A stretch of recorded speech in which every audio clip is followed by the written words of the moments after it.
พังเนาะสูตรแบบพักพังแบบง่ายๆสูตรแบบ สูตรยัง วิเทโกรัส วิเทโกรัสเนาะ 3-4-5แล้วแย่งมุ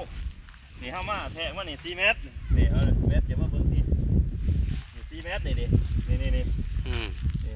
เมตรจะเอาเกาะมาใส่นี่4 เมตรนี่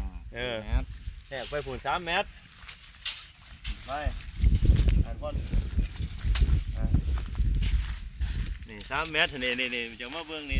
พวกนี่มันมี3 เมตรนี่3มาดิเข้ามาทะแยงเบิ่งถามว่ามันได้5 เมตรปุ๊บนี่แม่นปั๊บโลเอาไปทีเดียวบ่เอาออกนะนี่เอา5 เมตรฮะออกบาดไปเอาตะปูนออกมันสิอยู่ในมุ้งขีดไปเลยขีดไปให้มันเป็นมุ้งตัดเอาจัง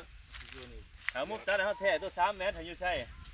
เอามีพด3 เมตรทีนี้มันก็ตัดกันเป็นนั่นแหละเป็นเหลี่ยมเข้าใจบ่ไม่คือมันคืออย่างนี้ตัว3 เมตรหันเวลาจะไปนี่จะให้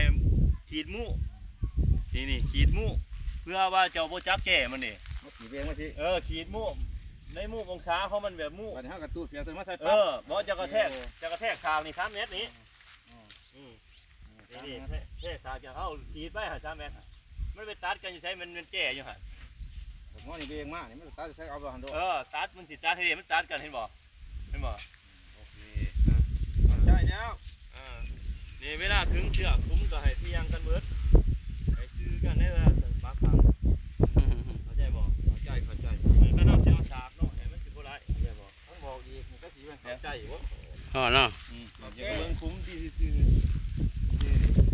เนี่ยให้ชื่อว่าอันนี้บดชื่อแล้วอันนึงให้มันเที่ยงได้สิ